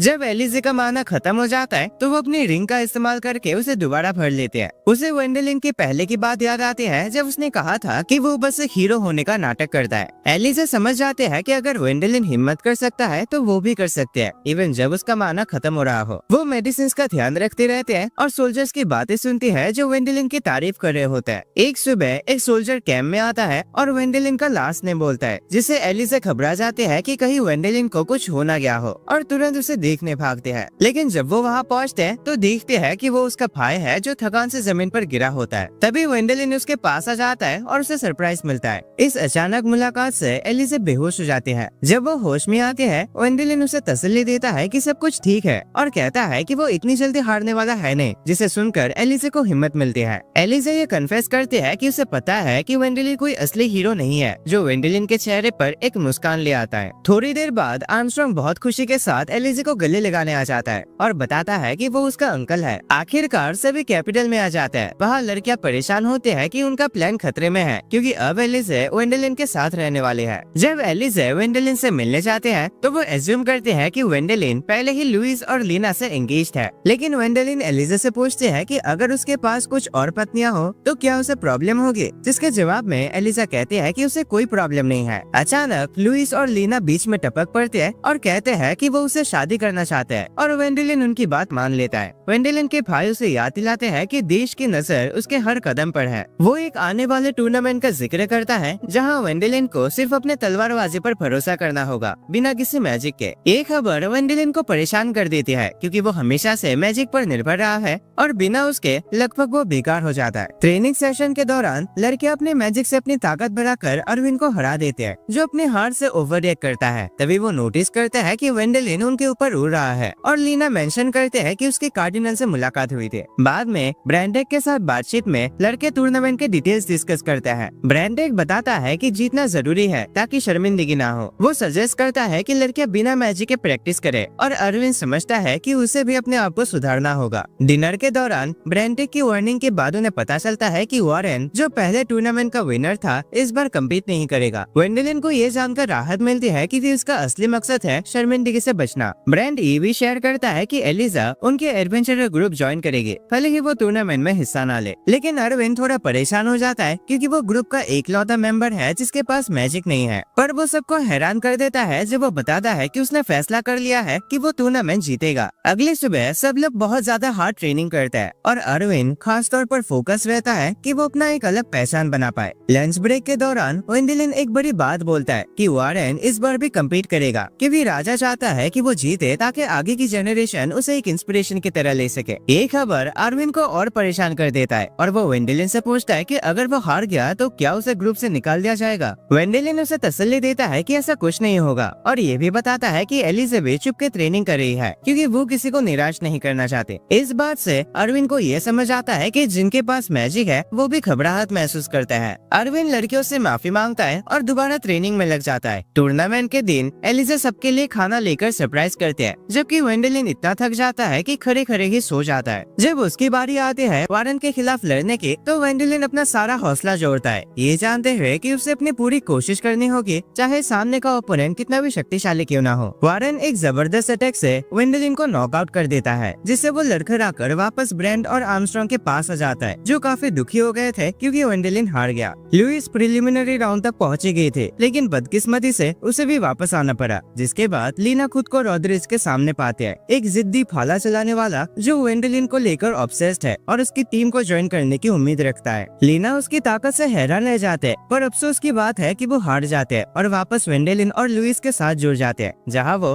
रॉड्रिग्स के बारे में अपना एक्सपीरियंस शेयर करते हैं कि वो एक टैलेंटेड बंदा है। वेंडेलिन को सोते हुए देखकर एलिजा उसकी तरफ से माफी मांगते हैं और बताती है कि जो लंच बॉक्स उसने कल उन सबको दिए थे वो सब असल में वेंडेलिन ने बनाए थे, इसीलिए वो अच्छे से सो ही नहीं पाया। इसी बीच अरविन फाइनल राउंड तक पहुंच जाता है और वेरन को चैलेंज करने के लिए तैयार होता है, भले ही उसके पास कोई मैजिकल शक्तियां नहीं है। लड़कियां अरविन को समझाती है कि वो दोबारा सोचे क्योंकि वारेन उसे इजीली हरा देगा, लेकिन अरविन अपने फैसले पर टिका रहता है। उसे वेंडेलिन के उन बातों से मोटिवेशन मिलती है जो लड़ाई से पहले उसने उसे बताए थे। इस नए जज्बे के साथ वो लंच करता है और तय कर लेता है कि वो कम्पीट करेगा ताकि वो अपने दोस्तों को निराश न कर सके, और ऐसे ही वो लड़ाई के लिए निकल पड़ता है। बाद में हम देखते हैं कि वारेन खुद ही अरविन और लीना को रॉड्रिग्स के साथ ट्रेनिंग दे रहा है, जो उनके भविष्य के सफल होने की तरफ इशारा करता है। उधर वेंडेलिन लुइस के साथ अपने मार्शल आर्ट्स इंस्ट्रक्टर आर्मस्ट्रांग के साथ ट्रेनिंग करने की तैयारी करता है। समय के गुजरने के साथ वेंडेलिन के फादर के लिए टैक्स रिपोर्ट्स आते हैं जो तुरंत कर्ट को दे दी जाते हैं। इसी दौरान कर्ट की पत्नी और उसका बेटा कर्ल उसे मिलने आते हैं और ये मेंशन करते हैं कि कोई व्यक्ति वेंडेलिन के बारे में बात करना चाहता है, जो कर्ट को गुस्सा दिलाता है। कुछ ही देर बाद उसकी पत्नी एक लेटर पढ़ती है जिसमें लिखा होता है कि वेंडेलिन अभी पुराने डंजन्स की खोज में लगा है। उधर वेंडेलिन और उसके दोस्त खुशी मना रहे होते हैं क्योंकि 3 साल तुरंत गुजर जाते हैं, जो उनके जवानी में कदम रखने और नोबेल रेस्ट्रिक्शन से छुटकारा मिल गया है। उन्होंने एडवेंचरस की जिंदगी अपना ली है और अपने पहले मिशन के लिए निकल पड़ते हैं, लेकिन उनकी ये खुशी थोड़ी कम हो जाती है जब ब्रेंड एक चिट्ठी लेकर आता है जो राजा की तरफ से होता है। उस लेटर में वेंडेलिन को पुराने डंजन्स की एक यात्रा पर भेजने का आदेश होता है। जब वो रुइंस की तरफ रवाना होते हैं तो पूछते हैं कि ब्रेंड क्यों उनके साथ है। तब उन्हें पता चलता है कि राजा ने उसे उनकी बॉडीगार्ड के रूप में भेजा है। इतिहास में पहले भी एडवेंचरस डंजन से लौट नहीं पाए थे, इसीलिए उन्हें शक है कि शायद कोई ड्रैगन वहाँ छुपा है। अपना ड्रैगन बस्टर्स वाला नाम सुन के वो मजबूर हो जाता है कि वो इस केस की इन्वेस्टिगेशन करे, और इसी इरादे के साथ वो उन डंजन्स में और गहराई तक उतर जाते हैं। बिना जाने समझे उन्होंने एक मैजिकल ट्रैप को एक्टिवेट कर दिया जो किसी ने एंशिएंट मैजिक का यूज करके लगाया था, और वो टेलीपोर्ट हो जाते हैं। एक ही पल में वो अपने आप को डंजन्स के गहरे हिस्सों में पाते हैं और वहाँ एक बोर्ड होता है जिसमें लिखा होता है welcome to reverse hanging. Brand जो उनका गार्ड है इस सिचुएशन को समझने की कोशिश करता है। उन्हें इस मुश्किल और भयंकर डंजन के ऊपर की तरफ निकलना होगा। लुइस सजेस्ट करते हैं कि वो लोग वेंडेलिन के टेलीपोर्टेशन मैजिक का यूज कर सकते हैं, लेकिन इस पूरे जगह से अनजान होने की वजह से टेलीपोर्टेशन बेकार हो जाता है और उनके पास कोई और रास्ता नहीं बचता सिवाय मुश्किल चढ़ाई शुरू करने के। इतने बड़े बड़े सीढ़ियों से गुजरने के बाद वो एक अंधेरे से भरे गैलरी तक पहुँचते हैं जो एक बड़े से कमरे में खुलते हैं। ये कमरा पूरी तरह से गोलेम से भरा होता है, पत्थर के प्राचीन रक्षक जो जादू से जिंदा हो गए थे। जैसे ही पीछे का दरवाजा बंद होता है गोलेम्स जाग उठता है और तुरंत उन पर हमला करना शुरू करता है। वेंडेलिन के कमान में ग्रुप बहादुरी से अपनी रक्षा करता है क्योंकि उन्हें पता है कि वेंडेलिन बाकी के खतरों से उन्हें बचा लेगा। इस हंगामे के बीच उन्हें पहले के एडवेंचर्स की हड्डियां मिलती है, इस बात का संकेत देते हुए कि यहाँ कितने सारे खतरनाक और जानलेवा ट्रैप्स हैं। उनकी यात्रा जारी रहती है और वो और भी गोलेम से टकराते हैं जब वो अगले सीढ़ी तक पहुंचते हैं। उधर कैपिटल में राजा आर्मस्ट्रांग से बात कर रहा होता है और परेशान होता है क्योंकि वेंडेलिन और उसका ग्रुप अभी तक नहीं लौटे। उनके बारे में झूठी अफवाहें तेजी से फैल रहे होते हैं, लेकिन कुछ ऑफिशियल्स इस बात से खुश भी होते हैं कि वेंडेलिन वापस नहीं आया और वो आशा करते हैं कि वो और कभी ना लौटे। दूसरी तरफ हमें पता चलता है कि बैरन रकनर इस पूरे प्लान का मेन खिलाड़ी है। वेंडेलिन को उस खतरनाक जगह में फंसाकर वो कर्ट के बच्चों को ऊपर उठाना चाहता है। डंजन्स के अंदर ग्रुप अपनी पूरी शक्ति लगाता है और गोलेम्स के खिलाफ लगातार लड़ाई करते हैं। उनकी टीम वर्क अच्छे से दिखाई देती है जब वो अपनी बारी चेंज करके लड़ाई करते हैं और दूसरे टीममेट्स को आराम देते हैं। तभी वो एक ऐसे कमरे में पहुंचते हैं जो पहले खाली लगते हैं, पर अचानक एक भयंकर ड्रैगन जाग उठता है। इस मुश्किल हालात में जब लीना गोलेम्स के जाल में उलझ जाते हैं और एलिसे का जादू खत्म होने लगता है, वेंडेलिन एक प्लान बनाता है कि वो अपना जादू ब्रेंड के साथ मिलाकर इस्तेमाल करे, लेकिन उनकी कोशिशों के बावजूद वो ड्रैगन के भयंकर अटैक को रोक नहीं पाते और उनका माना तेजी से खत्म होने लगता है। उनके इस सिचुएशन को महसूस कर एलिसा तुरंत उनकी मदद करने का फैसला करती है। सबसे पहले वो लीना को हील करते हैं और फिर वेंडेलिन पर एक high class healing spell miracle slide का इस्तेमाल करते हैं, पर इस स्पेल को यूज करने के लिए उन्हें किस करना पड़ता है, जिसे एक तेज रोशनी चमक उठती है जो ड्रैगन को हरा देता है। वो दोनों इतने थक जाते हैं कि वो बेहोश होकर गिर जाते हैं। जब वो होश में आते हैं तो खुद को एक बिस्तर पर पाते हैं, जैसे उनकी परीक्षा खत्म हो गई हो और वो एक नई उम्मीद के साथ जागते हैं। वेंडेलिन सुन लेता है जब लड़कियां एलिजा के उस जबरदस्त स्पेल के बारे में बात कर रही होते हैं। हालांकि वो मानती है कि किस जरूरत से ज्यादा था, लेकिन उन्हें उसके इमोशन समझ आते हैं कि वैसे मरने वाले सिचुएशन पे कोई भी चाहेगा कि वो अपने हस्बैंड को किस कर पाए। इसके बाद वेंडेलिन और एलिजा डंजन्स के अंदर एक लाइब्रेरी में जाते हैं जहाँ उनकी मुलाकात ब्रेन से होती है। ब्रेन उन्हें इस डंजन की शुरुआत के बारे में बताता है, जिसमें पता चलता है कि ये डंजन काउंट कैलबर्ट नाम की एक पावरफुल मैजिशियन ने बनवाया था जो अपनी विरासत को सुरक्षित रखना चाहता था। आगे बढ़ते हुए उन्हें पुराने जहाजों का एक कलेक्शन मिलता है जो मैजिकल कोर्स का काम करते हैं। एक लीवर एक्टिवेट करने पर उन्हें एक छुपा हुआ रास्ता मिलता है जो डंजन की गहराइयों में एक रहस्यमय हाइडआउट को दिखाता है। वापस महल लौटने पर वो अपनी चीजों को ठीक करते हैं और पता चलता है कि किंग सब कुछ खरीदना चाहता है, सिर्फ मैजिक सर्कल को छोड़कर जो मेज खरीदेगा। किंग हर एक को 2 मिलियन गोल्ड कॉइन्स का ऑफर करता है, जिसे सुनकर वेंडेलिन हैरान हो जाता है। बाद में आर्मस्ट्रॉन्ग के साथ चाय पर बैठकर वेंडेलिन अपने कैपिटल छोड़कर ब्रेकबर्ग में एडवेंचर पर जाने का प्लान शेयर करता है। आर्मस्ट्रॉन्ग इससे सहमत होता है और वादा करता है कि वो वेंडेलिन के खिलाफ फैल रही अफवाहों के पीछे वाले आदमी को ढूंढ निकालेगा। इस खुलासे से हैरान होते हुए वेंडेलिन को आर्मस्ट्रॉन्ग से पता चलता है कि ज्यादा तरक्की भी अक्सर नफरत को बुलावा देती है। ग्रुप मिलकर डिसाइड करता है कि वो 2 मिलियन गोल्ड कॉइन्स का ऑफर रिजेक्ट कर देंगे और अपने कमाए आर्मस्ट्रॉन्ग को डोनेट कर देंगे। इस तरह वेंडेलिन के पास 10 मिलियन गोल्ड कॉइन्स आ जाता है और वो सोचता है कि ये नई दौलत शायद और मुसीबत ला सकता है। इसी दौरान फाइनेंस ऑफिसर के भाई के घर पर वेंडेलिन के विरोधियों के बीच एक मीटिंग होती है। उन्हें पता चलता है कि वो बच गया और उसके खिलाफ उनकी नफरत और बढ़ जाती है। वो फिर से उसके गायब होने की प्लानिंग करता है। इसी दौरान एक रहस्यमय आदमी वेंडेलिन और उसके ग्रुप को देख रहा होता है जब वो अपना खाना एंजॉय कर रहे होते हैं। तभी वो लोग बात करते हैं कि इस घर को किसी ऐसे इंसान के हवाले करना सही होगा जो भरोसेमंद हो। और थोड़ी देर सोच विचार के बाद रॉदरिच को इस काम के लिए चुन लेते हैं, क्योंकि वो अक्सर उनकी स्क्वाड का सबसे इग्नोर किया जाने वाला मेंबर होता है। एक केक देकर वो लोग उसे ये पोजीशन ऑफर करते हैं और रॉदरिच, जो खुद को एक नोबेल बताता है, खुशी खुशी एक्सेप्ट कर लेता है। बाद में लुइस उस रहस्यमय आदमी की प्रेजेंस डिटेक्ट करते हैं और बाकियों को अलर्ट कर देते हैं। रॉदरिच सजेस्ट करता है कि वेंडेलिन को कैपिटल छोड़कर उस आदमी को ढूंढना चाहिए जो उसकी मौत के अफवाह के पीछे है, लेकिन वेंडेलिन को पता नहीं होता कि वो ये कैसे करेगा। तभी हम देखते हैं कि वो रहस्यमय आदमी एक लड़की होती है। इसके बाद ग्रुप मैजिक गिल्ड की तरफ बढ़ता है, जहाँ उनका गाइड उन्हें ल्यूकस के पास ले जाता है जो लेबोरेटरी डायरेक्टर है। वेंडेलिन ल्यूकस से उसके मैजिक सर्कल का इस्तेमाल करने की रिक्वेस्ट करता है, जो किसी भी सोची हुई चीज को समन कर सकता है। इस प्रोसेस के दौरान ल्यूकस वेंडेलिन को बोलता है कि एक बार कुछ समन करके देखे, और वेंडेलिन मर्द जाति का सम्मान रखते हुए एक बढ़िया चीज समन करता है, जिससे ल्यूकस तो इम्प्रेस हो जाता है, पर लड़कियां थोड़े एम्बेरेस फील करते हैं। यहाँ तक कि उसे एक लड़की से मार भी पड़ती है क्योंकि वो कपड़ा उसी का था। अपनी दूसरी कोशिश में वो सब खुद को छुपा लेते हैं और वेंडेलिन सफलता से अपने मनचाहे चीज को उनके सामने समन कर देता है।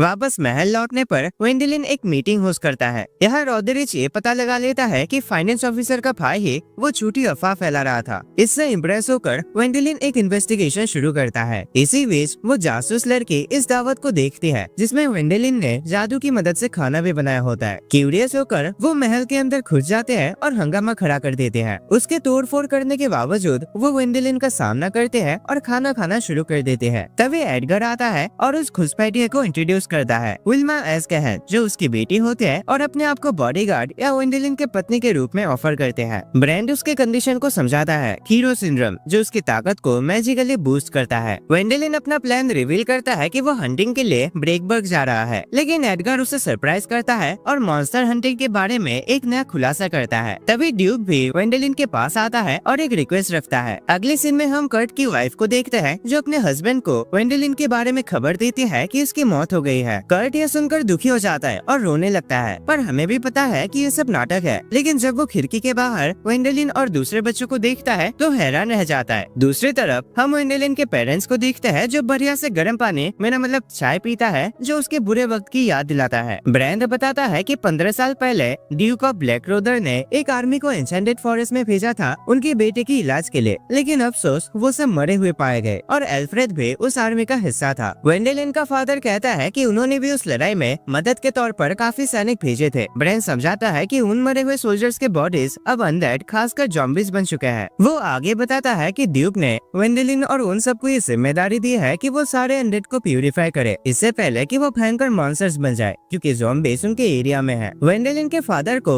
ज़ॉम्बीज के मटेरियल से मिलने वाले किसी भी प्रॉफिट का 30% मिलने का हक है, क्योंकि एन्चेंटेड फॉरेस्ट उनके इलाके में पड़ता है। लेकिन कर्ट लालच में 50% डिमांड करता है और फोर्स करता है कि ज़ॉम्बीज और उनके सामान को जंगल में ही छोड़ दिया जाए, एक अच्छा सा अंतिम संस्कार देने के बजाय। कर्ट का कहना है कि उनके सोल्जर्स करीब थे और उन्होंने पहले ही उनका अंतिम संस्कार कर दिया था। ये साफ हो जाता है कि कर्ट पागल है, लेकिन एलिजे बातचीत के बीच में आकर कहते हैं कि वो खुशी खुशी उन्हें शुद्ध करने के बाद अंतिम संस्कार करने में मदद करेगी। परेशान होकर कर्ट उसका मजाक उड़ाता है और कहता है कि वो ये सब सिर्फ फेमस होने के लिए कर रही है। ये सुनकर अरविंद अपना सब्र खो देता है और वो कर्ट पर चिल्लाता है कि ये सारी बकवास बंद करो। दोनों के बीच एक बहस शुरू हो जाते हैं, लेकिन वेंडल इन सबको शांत कर देता है और आराम से अपने भाई का डील मान लेता है। लेकिन लड़कियां कर्ट के एटीट्यूड से गुस्से में आ जाते हैं और वो वेंडलिन का पक्ष लेते हैं और कर्ट को कह देते हैं कि भले ही वेंडलिन उसका छोटा भाई है, लेकिन फिर भी एक बैरॉन है। इससे कर्ट और भी गुस्से में आ जाता है और वेंडलिन अपने भाई के बदले हुए स्वभाव को नोटिस करता है। बाद में कर्ट गाँव वालों को काम करने का ऑर्डर देना शुरू करता है, लेकिन गाँव वाले वेंडलिन और उसके प्यूरिफिकेशन के काम के बारे में पूछते हैं। एक बुरा आदमी कहता है कि वो ड्रैगन स्लेयर यानी वेंडलिन से अपने मरे हुए बेटे का प्यूरिफिकेशन करवाना चाहता है, लेकिन कर्ट इस बात पर कोई भाव नहीं देता। वो और भी गुस्से में आ जाता है और उसका असिस्टेंट अनाउंस करता है कि वेंडलिन सिर्फ एक एडवेंचरर है और ज्यादा दिन तक गांव में नहीं रुकेगा। अगले सीन में हम देखते हैं कि कर्ट के घर पर मर्लिन, जो हरमैन की पत्नी है, वेंडलिन का सपोर्ट दिखाने के लिए एक पाई बनाती है। वो उसे बताते हैं कि उसका ग्रैंडफादर भी एक अनडेड था और उसने वादा किया है कि वो अपना सामान वापस करेगा। फिर वो सजेस्ट करते हैं कि वेंडलिन को राज्य का राजा बना देना चाहिए, जो हरमैन को डरा देता है क्योंकि कर्ट वेंडलिन से नफरत करता है। वेंडलिन समझ जाता है कि कर्ट उसकी सफलता से जलता है और दुश्मनी रखता है, पर सभी नौकर और गाँव वाले भी उसके सपोर्ट में होते हैं, जो चाहते हैं कि वेंडलिन ही अगला राजा बने। अगले दिन प्यूरिफिकेशन की शुरुआत की जाती है, जिससे आत्माएं प्रकट होना शुरू होता है। एलिजे की मदद से वेंडलिन प्यूरिफिकेशन की रीच बढ़ा देता है और एक ऐसा बैरियर बनाता है जो अपने रास्ते से गुजरते किसी भी अनडेड को अपने आप साफ कर देता है। अपनी कोशिशों के बावजूद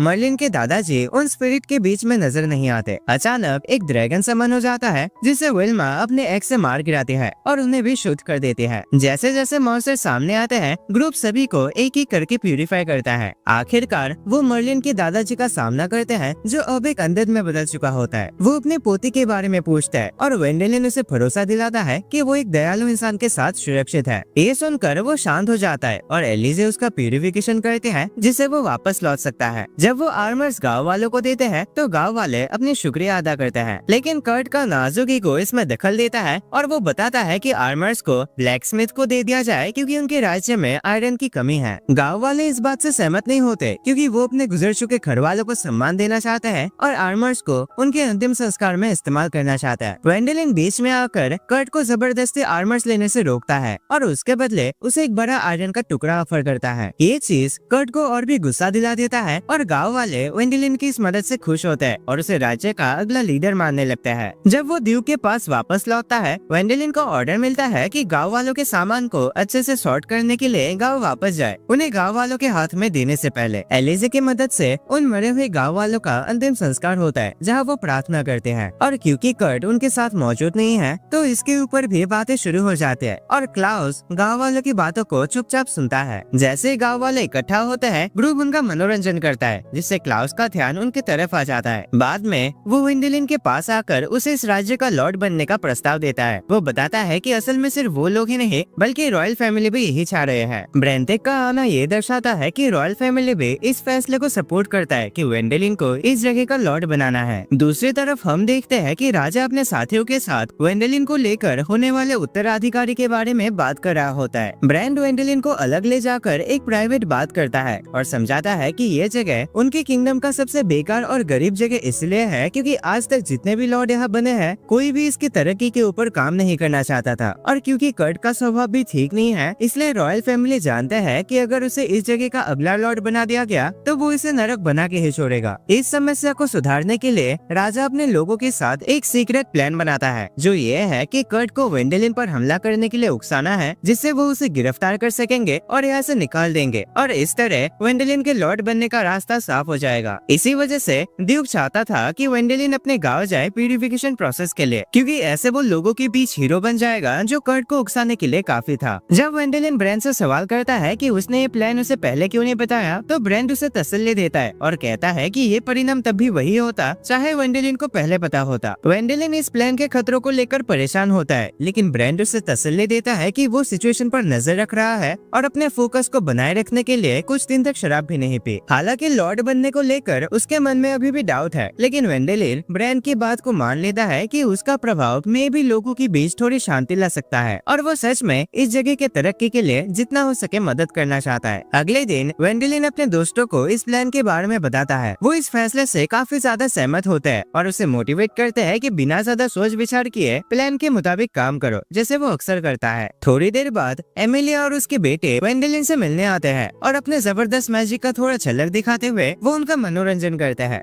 जैसे पानी के गोले बनाना और छोटे इंद्रधनुष दिखाना। बच्चों की मासूमियत को देखकर उसके दोस्त भी थोड़े निराश हो जाते हैं, ये सोचकर कि जब उनके फादर को उनकी पोजीशन से हटा दिया जाएगा तो शायद उनका नोबिलिटी स्टेटस भी हट जाएगा और उन्हें लोगों की नफरत का सामना करना पड़ सकता है। उस रात वेंडेलिन और उसके दोस्त हेरमन के साथ रात का खाना एंजॉय कर रहे होते हैं जब अचानक बाहर से चिल्लाने की आवाज सुनाई देती है। जब वो जांच करते हैं तो उन्हें कुछ नाराज गाँव वाले मिलते हैं जो लॉर्ड के पास जा रहे होते हैं और उसे मजबूर कर रहे होते हैं कि वो वेंडेलिन को अपना ये पोजीशन सौंप दे। बिना अपने मौत से डरे वो लोग बताते हैं कि कर्ट के गाँव वालों के ऊपर अन्याय करना उन्हें पसंद नहीं है और उनकी बातों की गंभीरता देखकर सब हैरान हो जाते हैं। वेंडेलिन कुछ वक्त मांगता है ताकि वो इस समस्या को सुलझा सके। वो सबको हैरान कर देता है जब कहता है कि वो यहाँ और कुछ दिन रुक रहा है, जबकि वो लोग ये सोच रहे थे कि वो जल्दी चला जाएगा। ब्रेन को पता चल जाता है कि गांव का मुखिया ही इन अफवाहों के पीछे है और वो उससे मिलकर कहता है कि उसे दूसरों के प्लान्स में दखल नहीं देना चाहिए। ब्रेन मानता है कि मुखिया अच्छाई के लिए ये सब कर रहा है, लेकिन उसे ये याद दिलाता है कि महल को पसंद नहीं है जब लोग अपनी मर्जी से काम करते हैं। इस चेतावनी के लिए शुक्रगुजार होकर गांव का मुखिया वादा करता है कि वो गांव का ख्याल रखेगा और ब्रेन को जाने से पहले सावधान रहने को कहता है। जब ब्रेन वापस महल जा रहा होता है वो देखता है कि वेंडेलिन कर्ट के भविष्य को लेकर गहरी सोच में डूबा हुआ है, खासकर उसके पोजीशन से हटने के बाद उसकी जिंदगी क्या होगी। उसका मन इस बात पर अटक जाता है कि कहीं कर्ट को दूसरों की नफरत न झेलना पड़े, लेकिन ब्रेन बीच में बोल पड़ता है और कहता है कि अगर ये प्लान फेल हुआ तो महल कर्ट को हमेशा के लिए खामोश करने में बिल्कुल भी देर नहीं करेगा। इस बात का बोझ वेंडेलिन पर भारी पड़ता है और वो अपने भाई को खोने के ख्याल से घबरा जाता है। ऐसा होने से रोकने के लिए वो अगले दिन कर्ट से मिलने का फैसला करता है। उनके बातचीत में वेंडेलिन एक शांति से भरा प्रस्ताव रखता है। वो कर्ट को एक जमीन का टुकड़ा ऑफर करता है अगर वो लॉर्ड बन जाए, साथ ही उस जमीन के तरक्की के लिए पैसों की मदद करने का भी वादा करता है। इससे दोनों के लिए फायदेमंद रहेगा। वेंडेलिन एक मैप पर उस बंजर जमीन को ध्यान से निशान लगाता है, लेकिन कर्ट का रिएक्शन बिल्कुल भी अच्छा नहीं होता। गुस्से से भरकर वो मैप को टुकड़े टुकड़े कर देता है और वेंडेलिन पर इल्जाम लगाता है कि वो चुप कर उसका पोजीशन छीनने की साजिश कर रहा है। वेंडेलिन अपनी ईमानदारी और सावधानी से उसे समझाता है और गाँव वालों के बीच बढ़ रही नाराजगी के बारे में भी बताता है, लेकिन कर्ट फिर भी गुस्से में रहता है और वेंडेलिन को तुरंत चले जाने का आदेश देता है। जब वेंडेलिन कर्ट के कमरे से बाहर निकलता है उसकी मुलाकात एमिली और उसके बेटों से होती है, जो उससे एक प्राइवेट बातचीत करने की रिक्वेस्ट करता है। जब वो अपनी परेशानियां एमिली के साथ बांटता है तो वो अपनी सच्ची इच्छा बताता है कि हर किसी के लिए एक खुशहाल जिंदगी हो, सब लोग मिलजुल कर रह सके बिना किसी नफरत के। वेंडेलिन एक्सेप्ट करता है कि उसे नहीं पता कि ये मुमकिन है या नहीं। एमिली बताती है कि उसकी पहले प्रायोरिटी अपने बच्चों की सुरक्षा और खुशी है और वेंडेलिन के साथ उसकी नजदीकी इसलिए है क्योंकि उसके हस्बैंड के पास कोई भविष्य नहीं है। वो क्यूरियस होकर वेंडेलिन से पूछती है कि क्या वो उसके बच्चों का स्टेप फादर बनने के लिए तैयार है।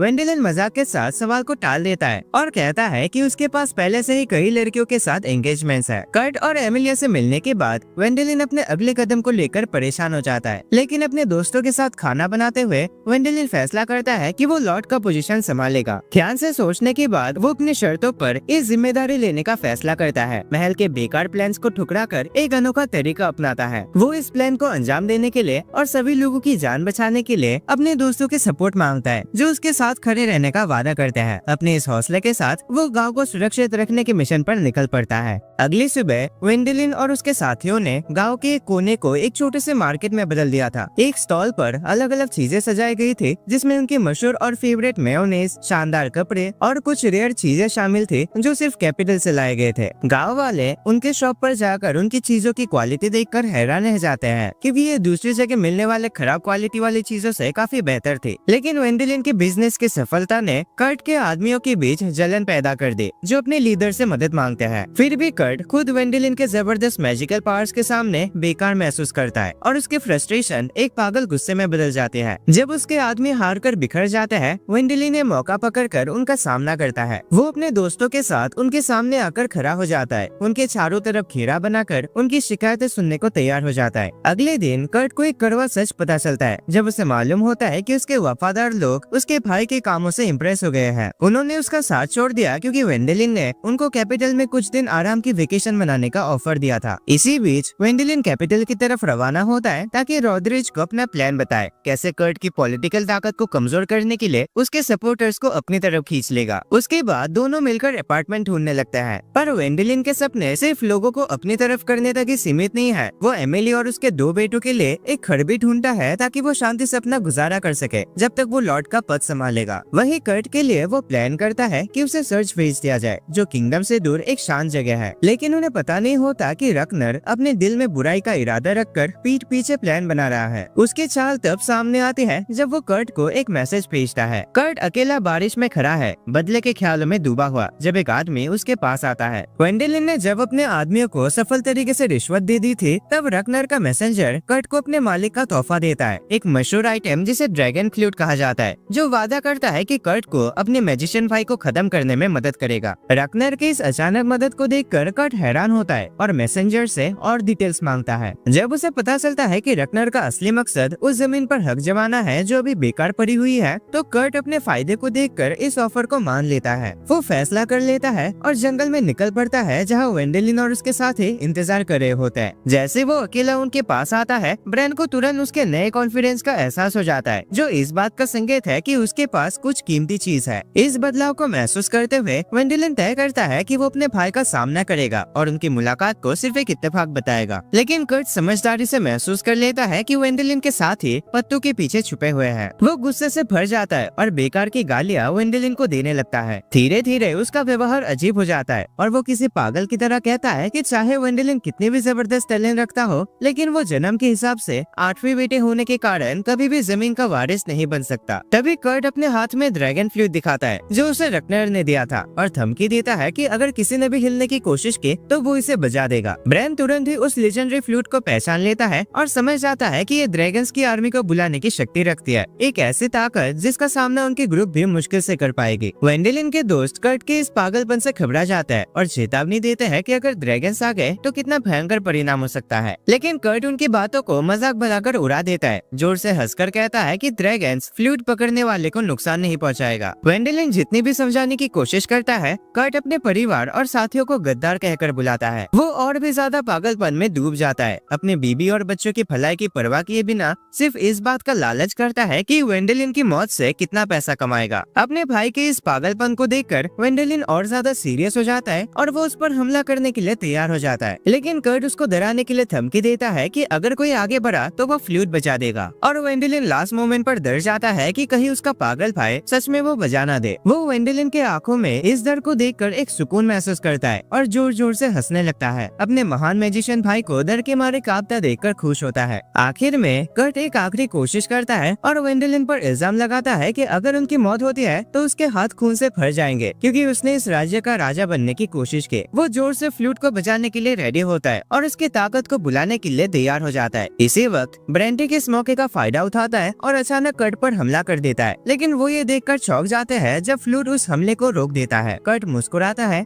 खुश होता है कि एटलीस्ट ये फ्लूट उसके साथ है। जैसे वो फ्लूट में फूंक मारता है, आसमान अचानक अंधेरा हो जाता है और जमीन से भूत जैसे स्पिरिट्स निकलने लगते हैं। लेकिन सबको हैरानी होती है जब ड्रैगन्स कहीं नजर नहीं आते। अपने भाई के धोखे के बावजूद वेंडेलिन उसकी मदद करने को तैयार है, लेकिन लेना उसे उसके पास जाने से रोकती है। उसे कर्ट के आसपास एक अजीब सी ऑरा का एहसास होता है। एलिजाबेथ भूतों से निकल रही बुरी शक्ति को महसूस करती है और ब्रेंटिक को अब ये सिचुएशन समझ आती है। उसे एहसास होता है कि कर्ट के पास लीजेंडरी ड्रैगन फ्लूट नहीं है, बल्कि वो फ्लूट ऑफ ग्रजेस है, एक खतरनाक चीज जो बदले की भावना से भरे स्पिरिट्स को बुलाकर अपने मालिक को मरने में मदद करती है। कर्ट इस फ्लूट के जाल में फंसकर बिना जाने अपने ही खिलाफ इसकी जानलेवा ताकत को छोड़ देता है। भूतों के कब्जे में आते ही उसका गुस्सा वेंडेलिन के खिलाफ और भड़क उठता है, अपने पुराने दुश्मनी और भूतों के बदले की भावनाओं के साथ मिलकर। उसकी आंखें गुस्से से लाल हो जाते हैं और भूत उसके आसपास इकट्ठा होकर उसको एक विशाल डरावने रूप में बदल देते हैं। वेंडेलिन डर के मारे जम जाता है जब वो देखता है कि उसका भाई एक राक्षस में बदल गया है। ब्रैंड उसे तुरंत अपनी होली मैजिक का इस्तेमाल करने के लिए कहता है ताकि वो इस खतरे को जल्दी खत्म कर सके, लेकिन डर से घबराकर वेंडेलिन खुद को कुछ करने के लिए कमजोर महसूस करता है, जैसे वो वही जम गया हो। एलिजा हिम्मत से आगे बढ़ते हैं और अपनी मैजिक से वेंडेलिन को उस राक्षस के हमले से बचाने की कोशिश करते हैं। उसकी बहादुरी के बावजूद उसकी शक्ति अकेले उस भयानक प्राणी को हराने के लिए काफी नहीं होती। एलिजा की हिम्मत को देखकर वेंडेलिन होश में आता है और उसे इस पूरे सिचुएशन का एहसास होता है। वो तय करता है कि उसकी मदद करेगा और दोनों मिलकर उस भयानक राक्षस के खिलाफ लड़ेंगे। जब उसे ये समझ आ जाता है कि अपने भाई को बदले की भावनाओं से घिरे उन स्पिरिट्स के कब्जे से बचाने की कोई उम्मीद नहीं है, तब वेंडेलिन फैसला करता है कि कर्ट को मारकर इस हालत से मुक्ति देगा। वो अपनी होली मैजिक को एलिजा के साथ मिलाकर और ज्यादा पावरफुल बनाता है। दोनों मिलकर एक तेज रोशनी का धमाका करते हैं जो उस भयानक राक्षस को खत्म कर देता है। इस धमाके के बीच कर्ट एक कैप्सूल में बंद हो जाता है और दूर जाकर फंस जाता है। जब फ्लूट ऑफ ग्रजेस जमीन पर गिरता है तब कर्ट की वो डरावनी आत्मा बदला लेने के लिए उस आदमी की तलाश में निकल पड़ता है जिसने उसे धोखा दिया था। यहाँ कैपिटल में रकनर अपनी जीत की खुशी मनाता है। उसे लगता है कि कर्ट ने वेंडेलिन को खत्म कर दिया है और उसे वो बंजर जमीन मिल गई है जिसका उसने सपना देखा था। उसके साथ ही उसकी तारीफ करता है कि वो कितना होशियार है, लेकिन रकनर कर्ट की वफादारी पर शक करता है और उसे गाँव का पागल समझता है। अचानक कर्ट की बदले की आत्मा उस कमरे की खिड़की तोड़ देती है और रकनर और उसके साथियों पर अपना बदला लेते हैं। अगले दिन वेंडेलिन कैपिटल पहुंचता है और रॉड्रिज से मिलता है। उसे पता चलता है कि कर्ट की वजह से रकनर वहां पार्टी कर रहे कुछ मेहमान और उनके पूरे परिवार के लोग मारे गए। सबसे हैरानी की बात यह है कि इस हादसे में 12 नोबेल परिवार शामिल थे जिसने पूरे राज्य पर गहरा प्रभाव छोड़ा। हालांकि कुछ प्रीस्ट ने कर्ट की पापों को शुद्ध कर दिया है, लेकिन उस डरावनी हादसे की खबर तेजी से फैलती है। रॉड्रिज वेंडेलिन को चेतावनी देता है कि अब एमिलिया और उसके बच्चों के लिए कैपिटल में रहना सुरक्षित नहीं होगा, क्योंकि कर्ट से उनका रिश्ता लोगों की नफरत को बढ़ा देगा। इस बात को समझकर कि कैपिटल में उनके लिए शांति से जीना मुश्किल होगा,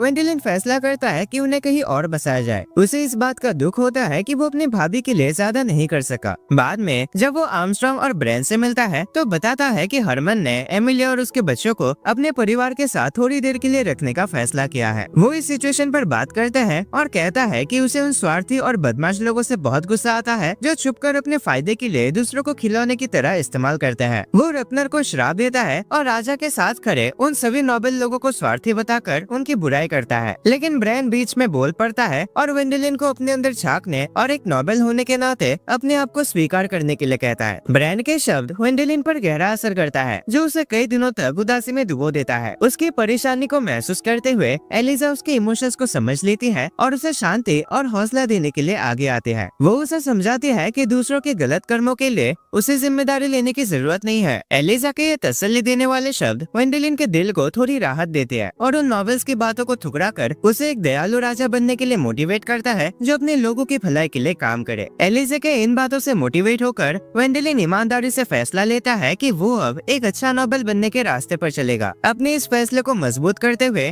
घर के काम निपटाने के बाद वेंडेलिन राजा से मिलने निकल पड़ता है। सभी अनडेड को प्यूरिफाई करने और उसकी शानदार काबिलियत से इम्प्रेस होकर राजा वेंडेलिन की तारीफ करता है और उसे इनाम के रूप में उस जमीन का लॉर्ड बनाता है। साथ ही इतनी बड़ी जिम्मेदारी के महत्व को समझते हुए राजा उसे पूछता है कि क्या उसे कुछ और चाहिए। वेंडेलिन तुरंत इस मौके का फायदा उठाकर राजा से इनाम के तौर पर मांगता है कि उसे ये अधिकार चाहिए कि वो अपने पसंद के किसी भी 2 व्यक्ति को नोबेल परिवार का हिस्सा बना सके, लेकिन उसके इस बात से कई लोग नाराज हो जाते हैं और उसका विरोध करने लगते हैं। सारे ऑफिशियल्स, जनरल और यहाँ तक कि वो बुढ़ा प्रीस्ट भी उसके इस डिमांड से खुश नहीं होते और गुस्से में आ जाते हैं। वो उसे उसके अहंकार भरे शब्दों के लिए राजा से माफी मांगने को कहता है और तुरंत अपना ऑफर वापस लेने को कहता है। जनरल तो इतना गुस्सा हो जाता है कि वो वेंडेलिन की काबिलियत पर सवाल उठाता है और कहता है कि इतनी बड़ी जमीन का आधा हिस्सा उसे छीन लिया जाए, मगर कमिश्नर रकनर जनरल के इस बात से सहमत नहीं होता और बताता है कि उस जमीन की तरक्की के लिए वेंडेलिन जैसे एक शक्तिशाली जादूगर की जरूरत पड़ेगी। वो ऐसे ही किसी को उसका आधा हिस्सा सौंप नहीं सकते। जैसे जैसे ये डिबेट आगे बढ़ता है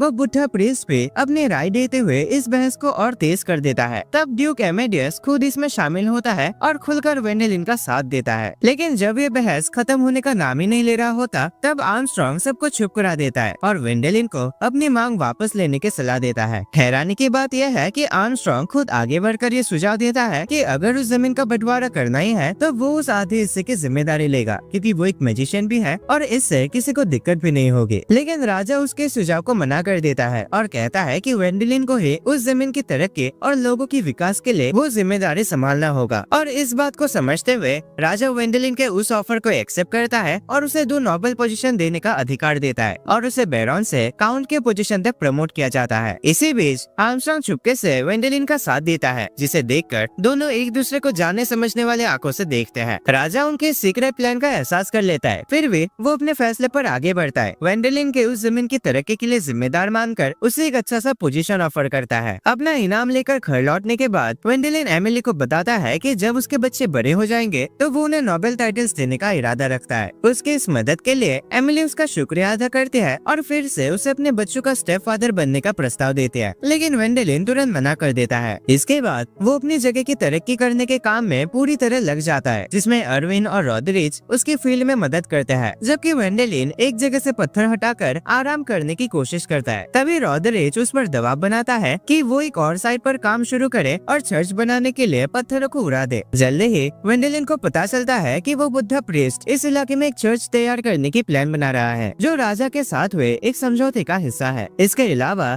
ड्यूक, जनरल और कमिश्नर भी इस जगह में छुट्टियां गुजारने का प्लान कर रहे हैं, लेकिन वेंडेलिन उन्हें अपनी जमीन देने का बिल्कुल इरादा नहीं रखता, क्योंकि वो वहाँ सोया सॉस फैक्ट्री बनाना चाहता है। जब उस पर उसके दोस्तों की तरफ से रिक्वेस्ट का तूफान आता है तो उसे लगता है जैसे वो किसी पागल शो के बीच में फंस गया हो। लुइस और आर्मस्ट्रांग एक फनी टीम की तरह आते हैं और उसे अपने रेगुलर ट्रेनिंग के लिए खींच कर ले जाता है। विल्मा एक बड़े केले को देखकर कैंडी स्टोर में बच्चे की तरह एक्साइटेड हो जाते हैं। तभी लीना एक रिक्वेस्ट लेकर आते हैं और रॉदरिच काम खत्म करने पर जोर देता है, जिससे इस हलचल भरे माहौल में एक और ट्विस्ट आ जाता है। सबकी रिक्वेस्ट से खिरकर वेंडेलिन को लगता है जैसे वो तूफान में फंस गया हो। इस पागलपन से बचने के लिए वो लंच के लिए घर जाता है और एक ऐसा खाना खाता है जो उसके पुरानी जिंदगी की यादों को ताजा कर देता है। वो अपने इस नए नोबेल जिंदगी के बारे में सोचकर हंसी रोक नहीं पाता। आखिर किसने सोचा था कि एक गरीब नोबेल का 8वां बेटा इतने पागल दोस्तों और मजेदार हालातों के साथ अपनी जिंदगी जिएगा। और इसी के साथ ये एनिमे यहीं पर खत्म हो जाते हैं। वीडियो पसंद आए तो लाइक करना। और हाँ, एक बहुत इंपॉर्टेंट न्यूज तुम लोगों के लिए। अभी मैंने कुछ दिन पहले कम्युनिटी पोस्ट डाला था जहां मैंने बताया था कि इस चैनल पे 2 स्ट्राइक आ चुके हैं। मुझे पता है कि बहुत से लोगों को ये बात पता नहीं है, तो मैं यहाँ बता दूं कि हाँ, ये बात सच है कि चैनल पे 2 स्ट्राइक है और इसीलिए इस चैनल पे आगे से वीडियोस आना थोड़ा कम हो जाएगा, क्योंकि चैनल को बचाने के लिए मुझे सेफ रहना है। एक स्ट्राइक भी अगर आ गया तो बाइक गए हो चैनल, इसलिए मैंने